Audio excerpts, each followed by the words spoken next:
The Edwardian Era, which began in 1901 with the reign of King Edward VII, was a time when children entered the world into homes full of strange contrasts. Some were born into sprawling country houses with endless nurseries and governesses to guide them. Others arrived in cramped city slums, where the first sound they heard was the rumble of horse-drawn carts and factory whistles. Yet, whether rich or poor, Edwardian children shared one universal truth. They were expected to behave like tiny adults far sooner than most children do today. Imagine a newborn swaddled in layer upon layer of lace, ribbons, and stiff little boots, long before they could even stand. Parents believed that dressing their children smartly would shape their character. If you looked respectable, you might grow respectable. Babies were placed into christening gowns that could have doubled as tablecloths, so long and frilled that the poor child could barely wiggle a toe, crawling, almost discouraged. Sitting nicely in a pram, much more appropriate. Prams themselves were enormous contraptions, looking more like horse carriages for dolls than the sleek strollers of today.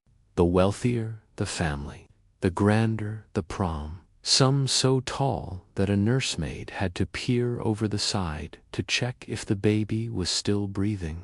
For working-class families, the pram was often second-hand, rattling along the cobblestones, squeaking at every wheel turn, and threatening to collapse at the slightest bump. Still, children were bundled inside with blankets, so heavy they looked like little loaves of bread tucked into a basket. Childhood, in those early years, was less about play and more about presentation. Families loved to parade their children down the street, showing them off as if they were little trophies of good fortune. Hats were compulsory. Even toddlers wore them. A hatless Edwardian child was considered not just unfashionable, but practically a public scandal. Girls' hats bristled with feathers, ribbons, and flowers. Boys' caps sat firmly over ears, sometimes pulled down so tightly it gave them a permanent scowl. But beneath the ribbons and rules, Edwardian children were like children anywhere, curious, mischievous, and always ready to wriggle free from the expectations of grown-up. Rich children, though cared for by governesses, would sneak away from their French lessons to chase butterflies in the garden. Poor children, meanwhile, turned the dirty alleys into playgrounds, making toys out of whatever scraps they could find. A broken wheel became a spinning game, a stick became a sword, and chalk stolen from school could sketch out hopscotch squares on the pavement. Sleep, too, was a curious ritual. Wealthier children slept in nurseries, often far away from their parents, tucked into iron-framed beds with stiff sheets. The nursery was their kingdom, ruled over by a stern nanny who believed in early to bed, early to rise, with no exceptions. For poorer children, bedtime might mean curling up 3 or 4 to a bed, blankets shared. The sounds of the city outside mingling with the quiet snores of exhausted little ones. And yet, no matter where they were born, Edwardian children entered the world with wide eyes, tiny boots, and dreams that stretched far beyond the rigid rules of their society. They were born into an era on the brink of change, where laughter still echoed in gardens and alleyways, where the scrape of chalk on slate and the clatter of marbles on stone were the background music of childhood. They didn't know it yet, but their small world of toys, hats, and nursery rhymes would one day vanish forever with the arrival of war, technology, and a very different future.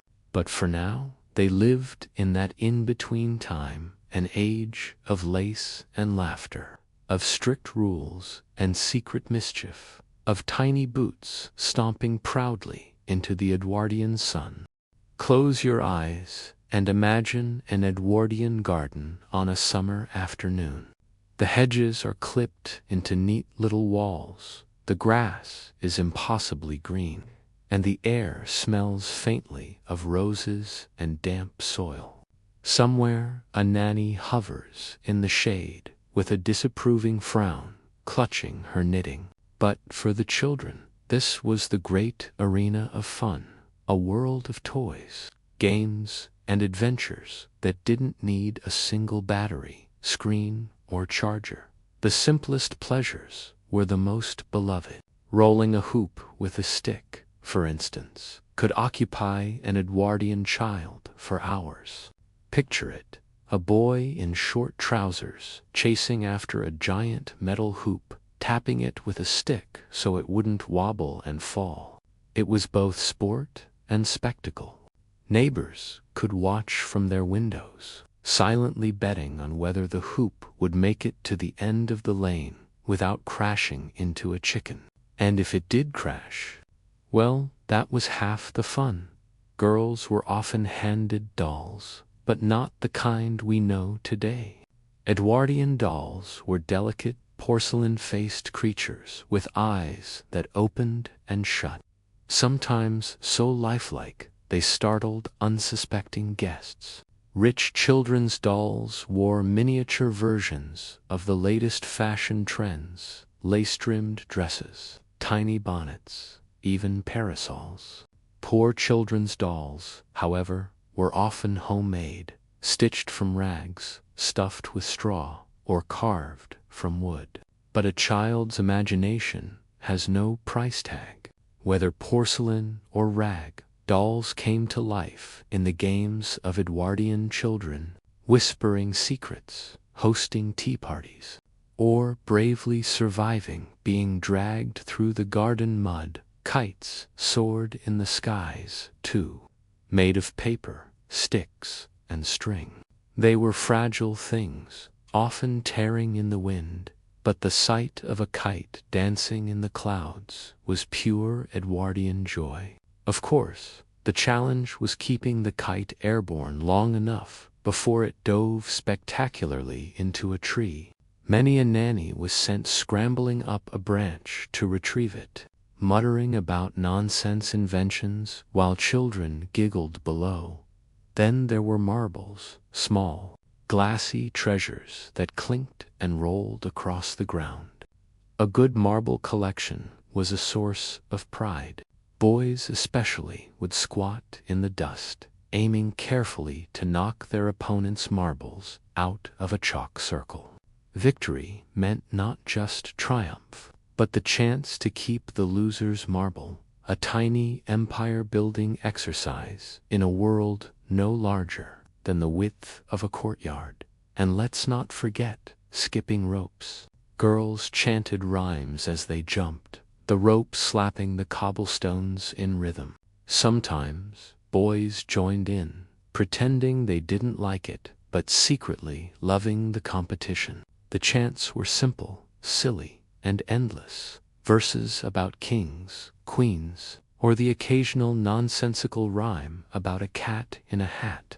Edwardian children might not have had video games, but they had rhymes that stuck in their heads for decades, which is almost the same thing. The beauty of Edwardian playtime was that it could happen anywhere. A stick became a sword in the hands of a daring child. A puddle became an ocean where toy boats set sail, made from scraps of wood or folded paper. A tree wasn't just a tree, but a castle, a pirate ship, or the highest mountain in the world. The laughter of children echoed across the streets and gardens, proof that imagination needed very little to bloom. Of course, not all toys were innocent. Some bordered on dangerous. Boys were given slingshots, which they used to terrorize birds, windows, and sometimes each other. Wooden rocking horses, though charming, had a habit of tipping over if ridden with too much enthusiasm.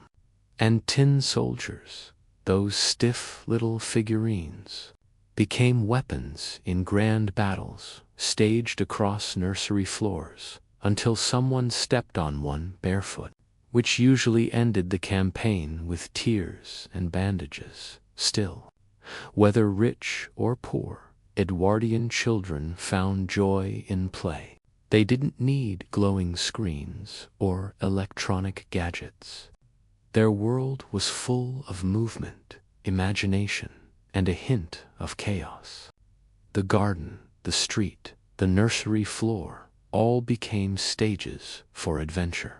And though the toys may seem quaint or old-fashioned now, the laughter they inspired was as bright and timeless as any child's laughter today. So, as the Edwardian sun set, children would be gathered indoors, their pockets full of marbles, their dolls tucked carefully under arms, their hoops leaning against the wall. Tired, messy, but smiling, they had conquered kingdoms, chased clouds, and turned sticks into stories. Playtime was over, but their dreams would continue the games long into the night. For Edwardian children, the word school could spark very different emotions depending on who you were, where you lived, and how heavy your satchel was. For some, it meant polished desks, singing hymns in grand halls, and learning Latin declensions under the watchful eyes of stern masters. For others, it meant trudging through mud to a cramped one-room building that smelled of damp wool chalk, and whatever stew the teacher had eaten the night before. The school bell was the great equalizer. Whether rich or poor, its clanging sound marked the start of the day, a sharp reminder that playtime was over and discipline was about to begin. Children in their stiff uniforms lined up, boys tugging at collars that choked them, girls adjusting pinafores that were far too starched. Shoes were polished if you were lucky, muddy if you weren't. Hats were tipped, caps pulled low, and off you went to the place where learning and fear walked hand in hand. Inside, the centerpiece of every Edwardian classroom was the chalkboard. Large, looming, and black, it was the battlefield where knowledge was fought over. Teachers scribbled lessons in chalk, their handwriting varying from elegant loops to angry scratches. The sound of chalk against board could be soothing or spine-tingling, depending on how hard the teacher pressed. In some schools, one child's job was to clean the chalkboard at the end of the day. This might seem like an honor, but in reality, it meant inhaling half the dust of the room and walking home looking like a baker who'd had an accident. The desks were equally memorable. Rows upon rows of wooden benches, sometimes with inkwells carved into them, stood waiting for restless children. Richer schools had desks with lids that lifted up to store books and slates. Poorer schools often had nothing more than rough planks balanced on legs, where children perched uncomfortably for hours. And yes, there were slates, small chalkboards for each child to write on, which meant mistakes could be wiped away with a sleeve. Though most children simply left the evidence of their arithmetic struggles smeared across their hands and faces, discipline was the real hallmark of Edwardian schooling. Teachers carried canes, rulers, or straps, and they weren't shy about using them. A wrong answer might earn you a sharp rap across the knuckles. Talking in class could mean standing in the corner with a dunce cap on your head, the whole class staring as if you'd just been banished from society. For modern ears, it sounds cruel, and it was, But for Edwardian parents, strictness was a virtue. They believed discipline built character, even if it also built resentment and a fear of multiplication tables. Yet learning wasn't all misery. For many children, school was a window into worlds they would never otherwise see. Geography lessons carried them across oceans to lands of palm trees and pyramids, though few could ever hope to travel beyond their own county. History lessons introduced them to kings, queens, battles, and grand stories of the past, though they often left out the more embarrassing details. Science experiments, in the rare schools that had equipment, fascinated young minds, even if the experiment was just watching a candle burn while the teacher droned on about oxygen. And then there was reading. Reading. Books were the treasures of Edwardian childhood. For the fortunate, there were rows of classics, Dickens, Stevenson, or tales of brave explorers. For the less fortunate, there were battered primers passed down through generations, their pages smudged, their covers patched with tape or string.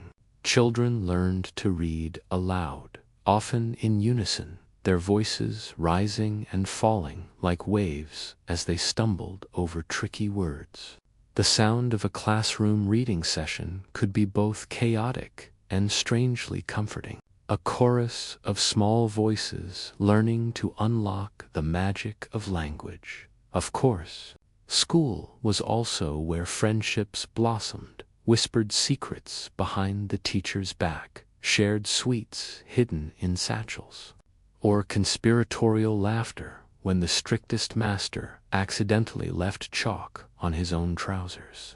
And it was where rivalries formed to a battle over marbles at recess, a competition to answer questions first, or the endless squabbles about who was best at football during the short lunch break. Food at school was rarely luxurious.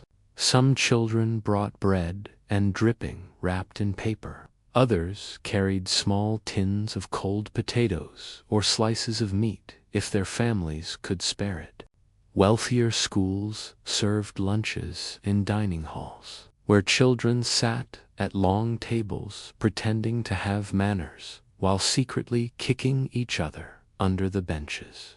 But no matter what they ate, stomachs were rarely full enough, and lessons after lunch were often punctuated by the quiet growling of hungry bellies. And then came dismissal, the great sigh of relief as the school bell rang again. Books were packed away, slates wiped clean, and children spilled out into the streets, released like a flock of noisy birds. Some skipped home, eager to tell tales of the day. Others dragged their feet, nursing sore hands or sore pride from a teacher's scolding. But for all the strictness, the chalk dust, and the endless rules, Edwardian schools shaped the minds of a generation, teaching discipline, resilience, and just enough reading and writing to face a world that was about to change forever. For in the Edwardian classroom, amid the rows of ink-stained desks and chalky air, sat children who would one day march off to war, work in factories, or build new inventions. They couldn't know it yet, but their school days, harsh and hilarious as they were the foundation stones of lives that would be both ordinary and extraordinary. The Edwardian dinner table was a stage where children learned not just to eat, but to perform. Eating in this era wasn't simply about filling hungry bellies.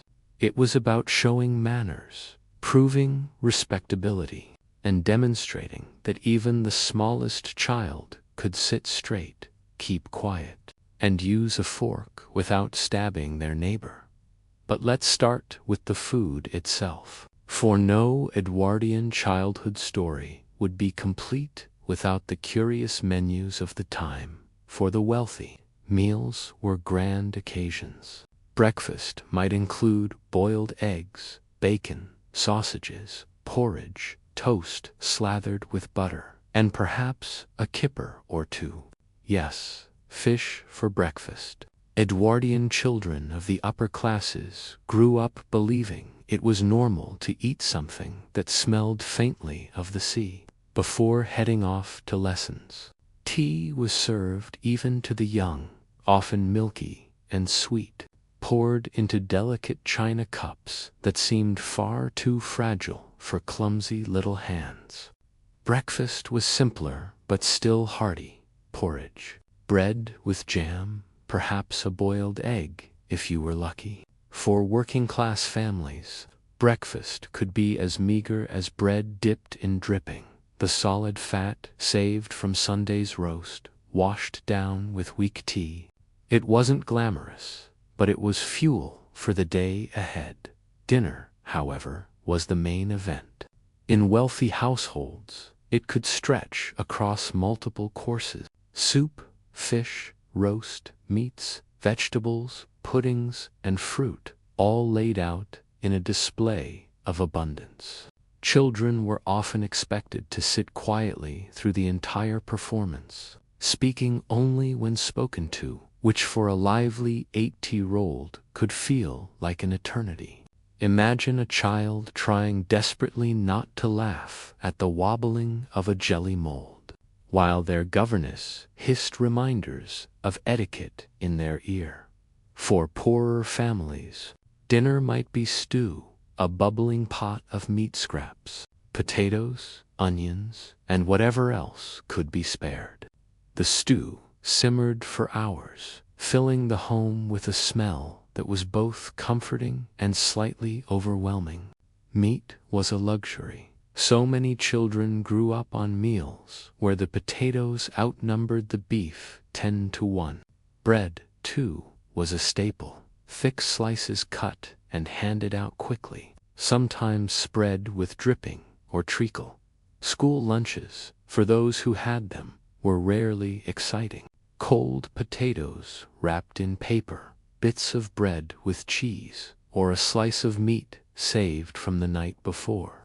Wealthier schools, with their dining halls, might serve roast meats or pies, but always with an air of formality. Children had to sit in neat rows, napkins on laps, cutlery used correctly. Heaven forbid a child tried to eat peas with a knife, a scandalous breach of etiquette. Now, let us talk about Edwardian puddings, for they deserve their own mention. Custards, rice puddings, treacle puddings, sponge cakes, and jellies. These were the highlights of many a child's day. A bowl of warm rice pudding, sprinkled with nutmeg, could make even the strictest schoolmaster seem a little kinder. Jelly, especially in its trembling, quivering glory, was the ultimate delight. Children laughed at it, poked at it, and devoured it, often leaving the plate licked clean. But meals weren't all fun. Table manners were drilled into Edwardian children with military precision. Elbows off the table. Chew with your mouth closed. Do not speak while eating. Rich children had governesses or nannies watching like hawks, correcting every slip of etiquette. Poor children had parents who demanded silence at the table, not out of formality, but because mealtime was precious, and chatter could feel like waste, and oh, the dreaded vegetables. Edwardian gardens produced carrots, turnips, cabbages, peas, and beans in abundance. Rich children had theirs served in neat dishes, swimming in butter. Poor children often had theirs boiled until they were soft enough to mash with a fork. Either way, children sighed at their greens much as they do today. Some things never change. Food was also a marker of class. Rich children learned the order of courses, how to sip soup quietly, how to cut meat with elegance. Poor children learned how to stretch a loaf of bread, how to be grateful for a slice of dripping, how to eat quickly before the food was gone. Yet both rich and poor shared one thing: the joy of something sweet at the end of a meal. Even if it was just a lump of sugar or a sticky piece of toffee. Evening meals ended in different ways depending on the household. In grand homes, children were often sent away after the first course, dismissed to the nursery while their parents dined in style. In modest homes, everyone stayed at the table until the last crumb was gone, often finishing with tea or weak cocoa. And in the poorest homes, dinner might simply be bread, eaten by candlelight, with the promise of better food on Sunday. But no matter the differences, mealtimes were moments of rhythm in Edwardian life. They gathered families together, taught children discipline, and filled them with memories of flavors, both humble and rich. A bowl of porridge, a plate of stew, a quivering jelly. These were not just meals, but the background music of childhood. So when we imagine Edwardian children at the dinner table, we see more than just food. We see manners being drilled, laughter barely contained, and the quiet bond of families sharing what they had. Whether it was a grand roast beneath chandeliers or a humble loaf of bread at a scrubbed wooden table. And in both cases, the children, with jam on their faces or jelly on their spoons, were simply being children, dreaming of the next meal and perhaps sneaking a crumb or two when no one was looking. If you were an Edwardian child, you did not simply wake up and throw on whatever was nearest to hand. No, your clothing was a matter of ritual, of social expectation, of endless buttons and bows. Getting dressed could feel less like preparing for the day and more like preparing for battle. A long campaign fought with stiff collars, itchy wool, and a remarkable number of laces. Let us begin with babies.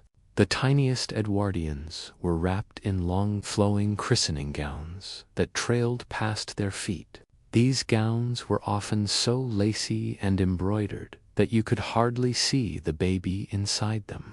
Infants were swaddled tightly, pinned, tied, and tucked until they resembled little parcels ready for posting. Comfort was rarely the first priority. Presentation was everything. As children grew, so too did the layers. Wealthy boys wore sailor suits, modeled after the uniforms of the Royal Navy, with their wide collars and neat stripes. They were considered both charming and patriotic.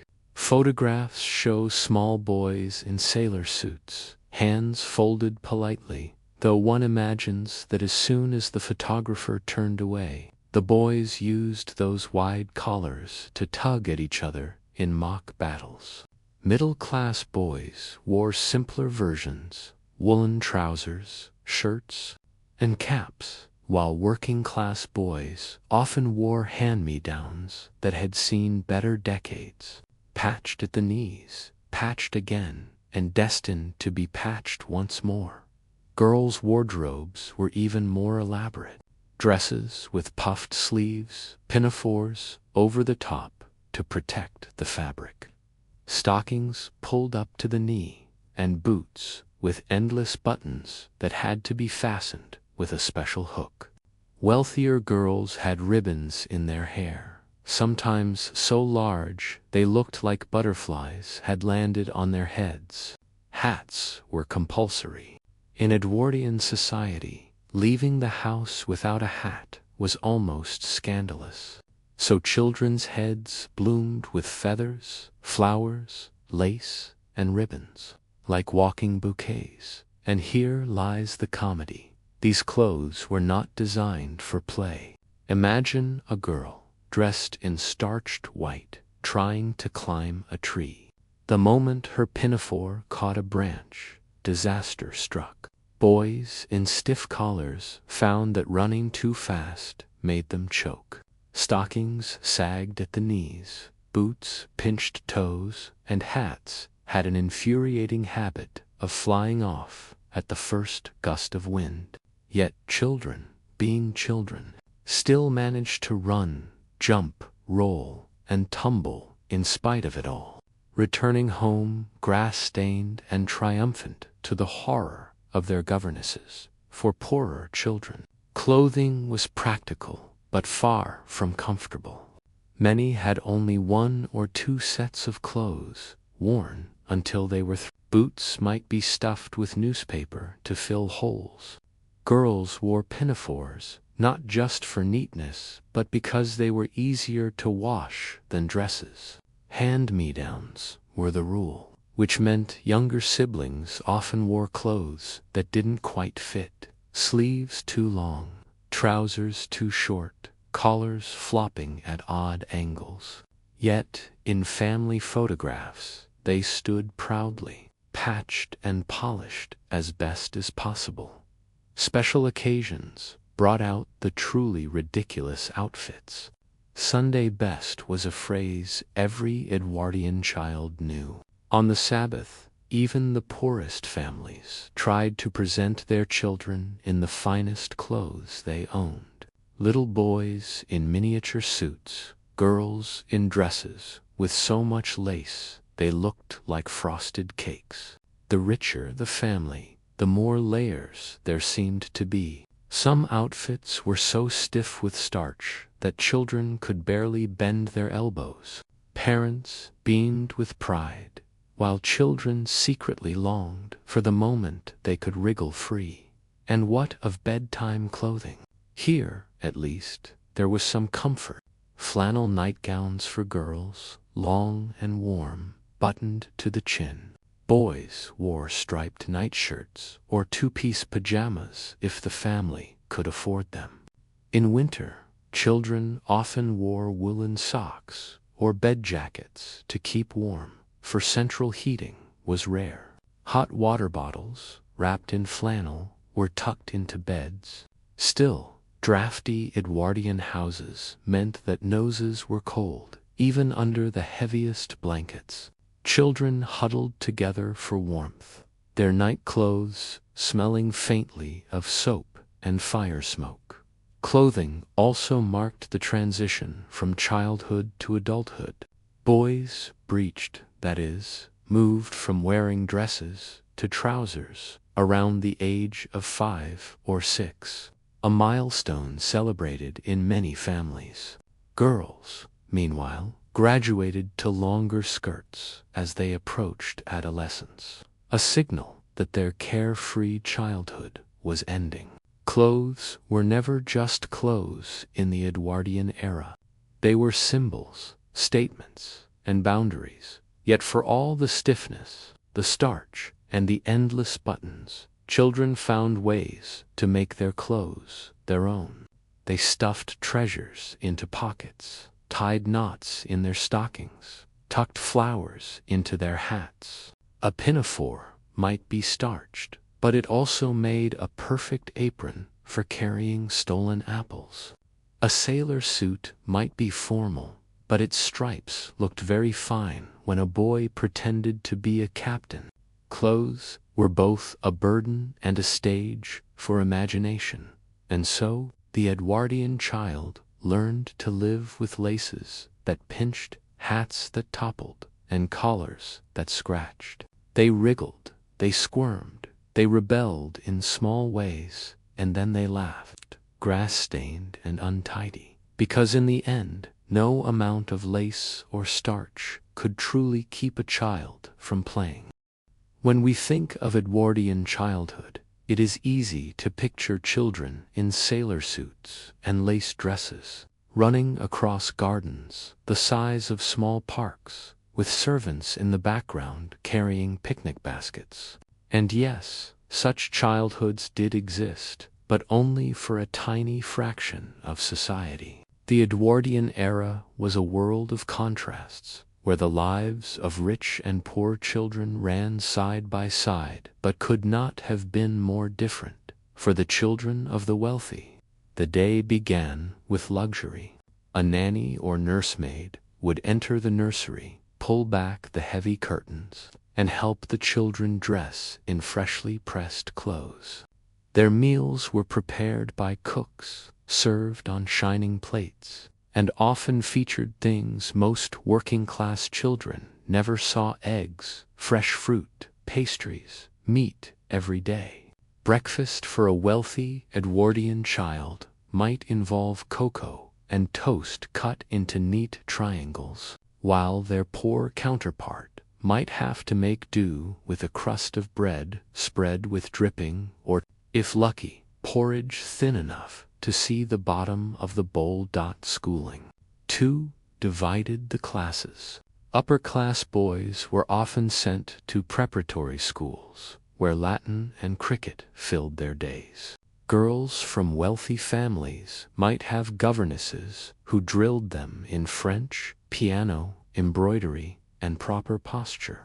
For the middle class, education was increasingly important, and grammar schools or church schools offered lessons in reading, arithmetic, and moral instruction.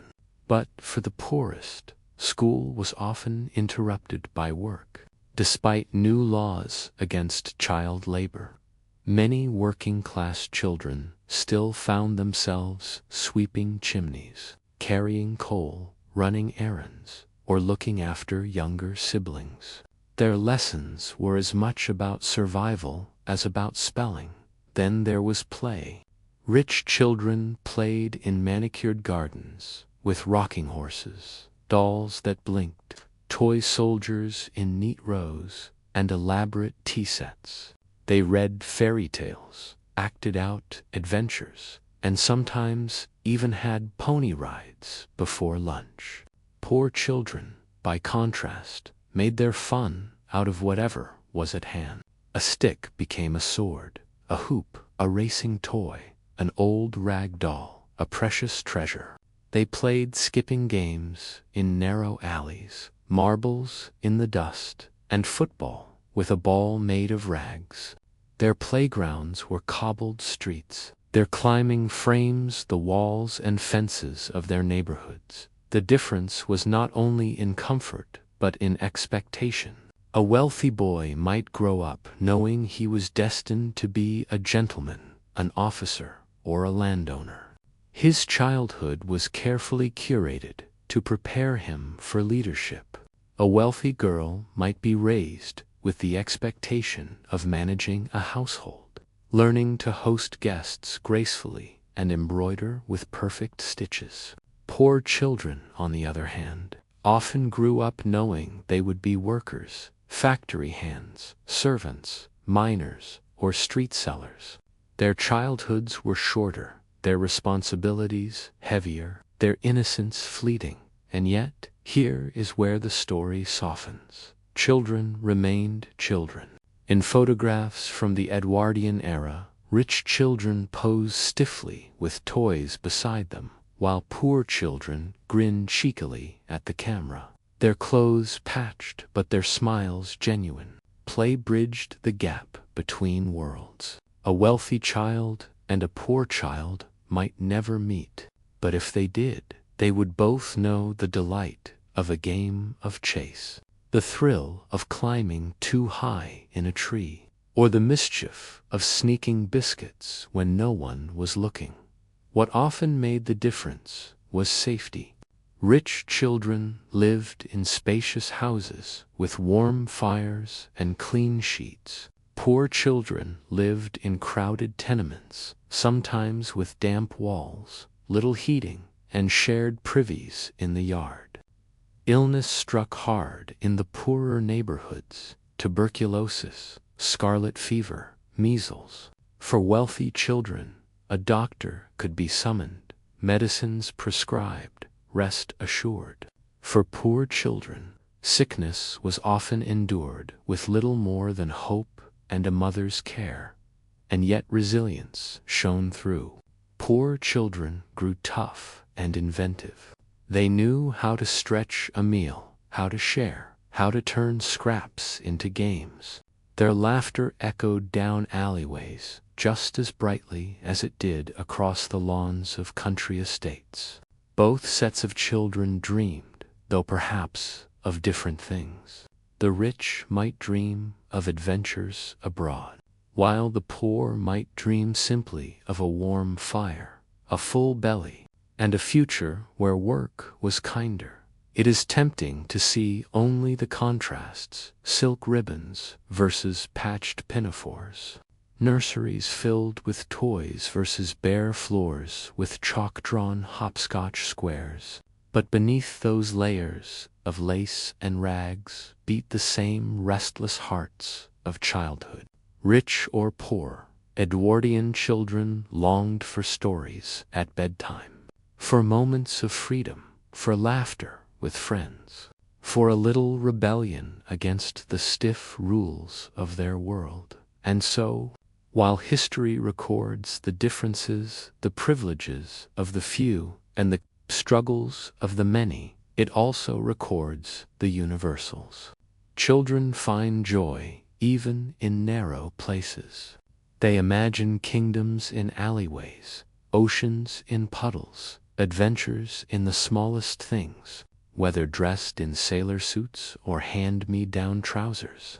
Edwardian children grew up in a world of contrast but shared the same spark that every child carries: the ability to turn even the harshest world into a place of play, wonder, and mischief. If you were a child in the Edwardian era and caught a cough, a fever, or simply looked a bit pale, you did not just receive a quick trip to the doctor's office with a neat little prescription. No, the Edwardians had their own unique approach to childhood health, a mixture of science, superstition, and sheer creativity. Some of it worked, some of it didn't, and some of it, well, let's just say you wouldn't want to try it at home. Take cough syrup, for example. Today it comes in neat bottles with a sticky sweet cherry taste. In the Edwardian era, cough syrup might contain honey, lemon, and herbs. But sometimes, depending on the household or the chemist, it also contained things like chloroform, morphine, or even alcohol. Imagine being a little Edwardian boy with a tickly throat, given a spoonful of syrup, and suddenly finding yourself both drowsy and oddly cheerful. Parents called it soothing. Children, no doubt, found it both effective and strangely dreamlike. Colds and fevers were treated with an odd combination of common sense and quackery. A child with a fever might be wrapped in damp sheets because, apparently, being cold and wet was thought to draw out the illness. Another child might be told to sit in front of an open window, even in winter, because fresh air was considered essential to health. Poor children, meanwhile, often had no remedy at all beyond rest, hope, and perhaps a mug of broth if the family could spare it. There was a firm belief in the healing power of cod liver oil. Ah, yes, that thick, fishy, revolting liquid that every Edwardian child dreaded. Mothers would line up their children each morning, spoons at the ready, and force down the oily potion with the promise that it would make them strong. Rich or poor, no child escaped. Some gagged, some cried, and some tried to hide under tables to avoid it. But cod liver oil reigned supreme in Edwardian nurseries. Then there were the more creative cures. A cut knee might be cleaned with carbolic soap, stinging terribly, but at least disinfected. A sore throat might be soothed with a woolen scarf tied tightly around the neck, as if strangulation itself were medicinal. Toothaches were treated with clove oil or, in desperate cases, with the tooth simply being pulled out. Dentistry in Edwardian times was not for the faint-hearted. especially for children. Superstitions blended into these practices. Some believed that hanging a bag of herbs around a child's neck would ward off illness.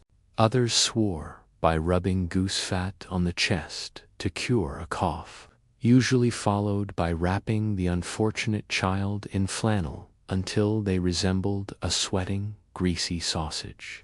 For stomach aches, there was always peppermint water or the ever-popular tincture of something from the local apothecary, whose exact contents might be best left a mystery. For wealthier families, doctors could be summoned.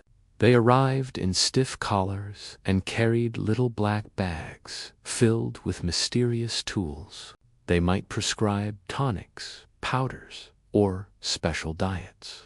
Poor families, however, relied more on home remedies, advice from neighbors, or whatever the local chemist sold over the counter. Often, children were simply expected to endure sickness, and many did, developing a resilience that perhaps only childhood can muster. Yet health was not just about sickness. It was also about prevention. And Edwardian parents had many ideas about how to keep children strong. Fresh air was practically worshipped. Children were marched outside in all weathers, rain, shine, or snow, with the belief that sunshine and breezes built sturdy bodies. Cold baths, too, were recommended, even for small children. The shock of icy water in the morning was said to toughen them up, though it probably just made them squeal. Diet was another battlefield. Rich children were stuffed with puddings, roasts, and eggs, while poor children often subsisted on bread, porridge, and scraps. Doctors preached moderation, but mothers, like mothers everywhere, often decided their own rules. One might insist that vegetables were the key to health. Another might be convinced that a daily spoon of jam kept the blood sweet. Both approaches had their champions. Though science might raise an eyebrow today, despite all this, childhood was often perilous.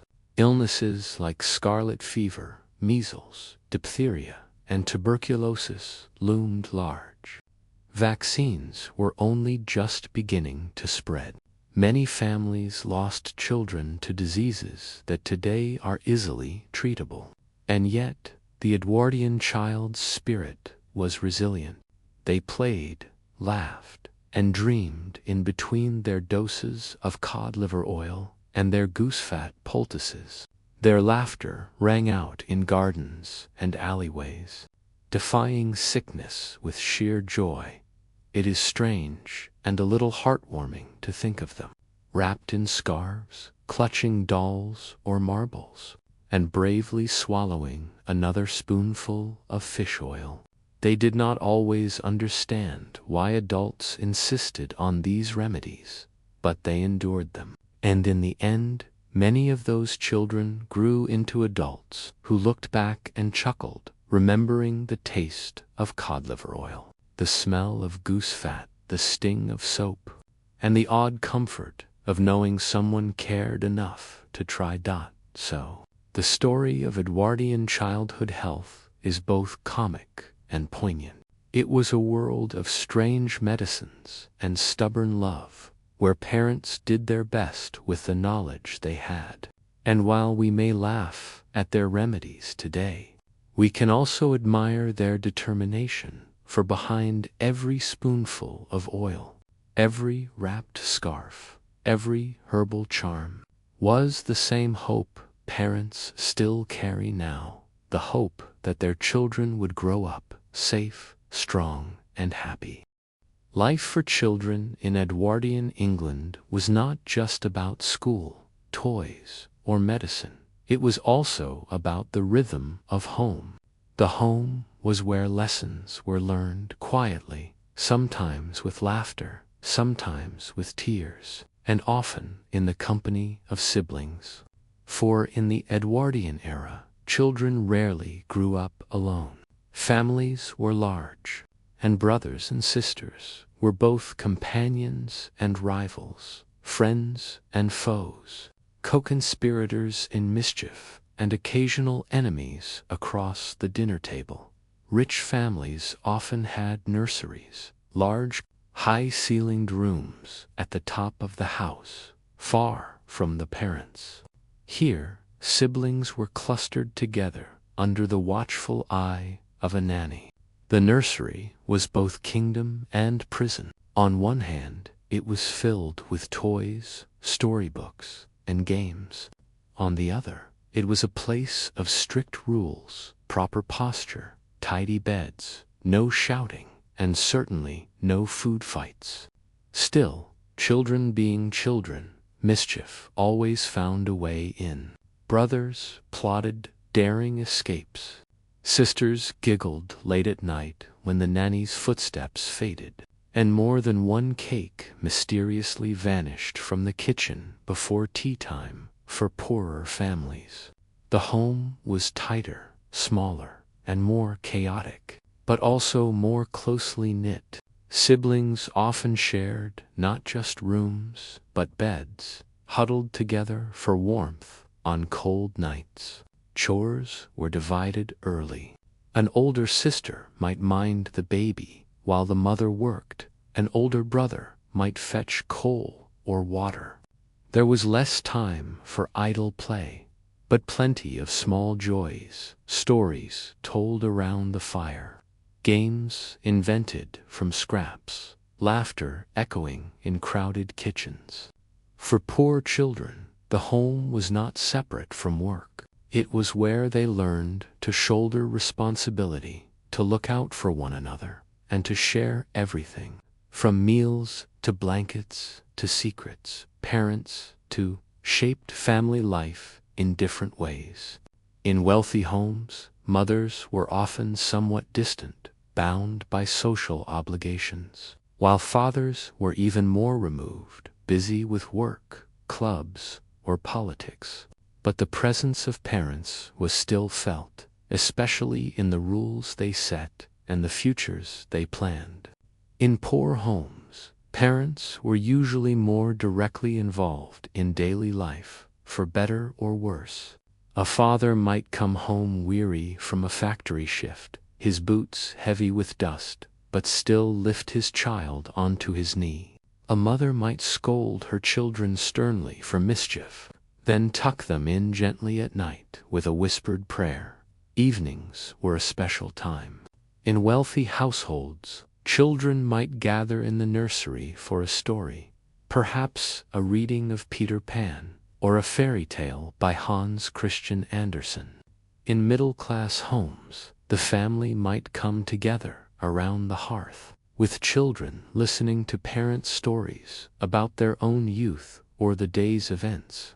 For working-class families, evenings often meant chores, mending clothes, preparing for the next day, finishing bits of homework by candlelight. But even then, there was laughter. A brother teasing a sister, a mother humming while she sewed, the shared warmth of being together after the day's struggles. Siblings, of course, were not always harmonious. Fights over toys, marbles, or the last slice of bread were common. Brothers wrestled, sisters argued, and tattling to parents was a timeless art. Yet quarrels rarely lasted. There was comfort in companionship, in knowing that no matter how loud the quarrel, you had someone to play with, to share with, and to dream alongside. And dreams were plentiful. Children in the Edwardian home dreamed of the future.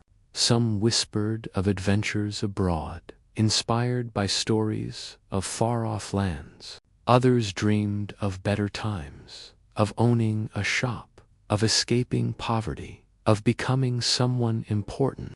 These dreams, nurtured in the quiet of home, gave Edwardian children strength. The hearth, small cottage, was the heart of Edwardian family life. Around it, stories were shared, warmth was treasured, and childhood memories were forged. Even when times were hard, the glow of the fire and the sound of laughter could make a small room feel like a kingdom. So family life in Edwardian England was not simple, nor was it always easy.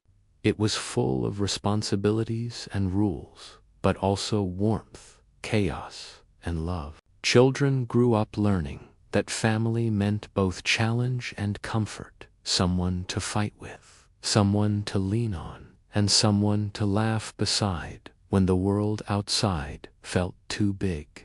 And whether they lived in houses with nurseries or cottages with crowded beds, Edwardian children carried those family moments with them forever, stitched into their hearts like the patchwork of a well-loved quilt. For Edwardian children, the year was not only measured by school terms and seasons, but by the glorious highlights of holidays and celebrations. These were the golden moments when the ordinary rhythm of life paused, and joy stepped forward, sometimes in glittering luxury, sometimes in simple treats, but always with a sparkle that children never forgot. Nothing, of course, compared to Christmas. Imagine an Edwardian drawing room with holly tucked into picture frames, a fire blazing in the grate, and the faint scent of oranges and spice in the air. The Christmas tree, often decorated with candles, real flames, balanced precariously on branches. What could possibly go wrong? Glittered with ribbons and handmade ornaments. Wealthier families hung baubles imported from Germany, while poorer families decorated with paper chains and strings of popcorn. The effect was the same: wide-eyed children staring at a tree that seemed to grow out of their dreams. Stockings were hung, but they did not always bulge with toys.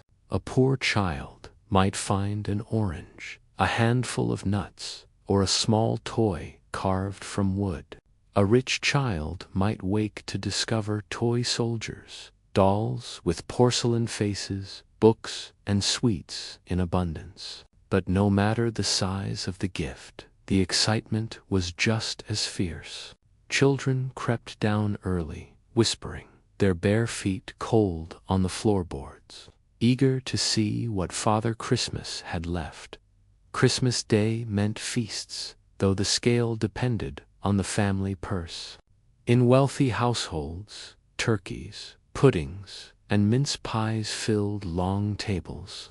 In working-class homes, a goose or even a simple meat pie might serve as the centerpiece, but it was still a feast compared to everyday meals. And always there was laughter, games, and the thrill of being together. For Edwardian children, Christmas was less about what they received and more about the feeling, that warm, magical glow that made even the coldest winter day sparkle. Then there were seaside holidays, the ultimate Edwardian delight. Trains made it possible for families, even some working-class ones, to escape the smoky cities and breathe fresh sea air. Picture it: children racing across beaches in woolen swimsuits that reached their knees, squealing as cold waves lapped their toes. They collected seashells, built sandcastles with little wooden spades, and licked melting ice creams or sticks of rock candy until their fingers stuck together. Seaside resorts were full of wonders. There were donkey rides along the sand, Punch and Judy puppet shows that made children laugh and shout, and the mysterious bathing machines, little huts on wheels that were pulled into the sea, allowing modest Edwardians to change into swimsuits in privacy before plunging into the water. Children didn't care about the fuss of bathing machines, of course. To them, the sea was a kingdom, vast, glittering, and endless. A bucket and spade could build empires on the shore, and the salty breeze made everything feel alive. Birthdays, too, were special. In wealthy families, birthdays meant parties with cakes, balloons, and games like blind man's buff or musical chairs. Middle-class and poor families might not afford grand parties, but even the smallest celebration felt magical. A cake baked at home, perhaps with a single candle, was enough to make a child's eyes shine. Gifts were often simple: a book, a ribbon, a toy soldier, but the true gift was the sense that the day belonged entirely to them. And then there were other holidays: Easter with its eggs and spring flowers, May Day with dancing and ribbons, summer fairs where children could ride carousels or eat sweets until they were sticky from head to toe. For children, these were bright jewels in the year, moments when life burst out of routine and filled the air with joy. What is most touching is that, no matter the wealth of the family, children treasured the same things: the excitement of waking on Christmas morning, the thrill of running into the sea, the joy of candles on a birthday cake. A poor child's orange, carefully peeled and savored, could be as precious as a rich child's toy horse. A shared laugh during a Punch and Judy show echoed just as loudly in both crowded seaside lanes and private piers. So in the Edwardian world, holidays and celebrations were the stitches that bound childhood together. They gave children memories brighter than their everyday struggles, promises of joy even in a time of discipline and hardship. For Edwardian children, holidays were not just breaks from routine. They were reminders that life, at its heart, could be full of wonder, laughter, and light. As the sun sank below the rooftops and lamps flickered to life in the streets, Edwardian children's long, lively days began to fade into night. Bedtime was not just a moment of rest, but a ritual, woven with habits and traditions that made the day feel complete. For in a world without glowing screens or late-night distractions, the night belonged to stories, whispers, and dreams. In wealthy houses, the nursery grew quiet as nannies gathered children together. The fire burned low, casting golden shadows on the walls. Curtains were drawn against the cool night air, and beds stood neatly in rows, each one piled with thick blankets and crisp sheets.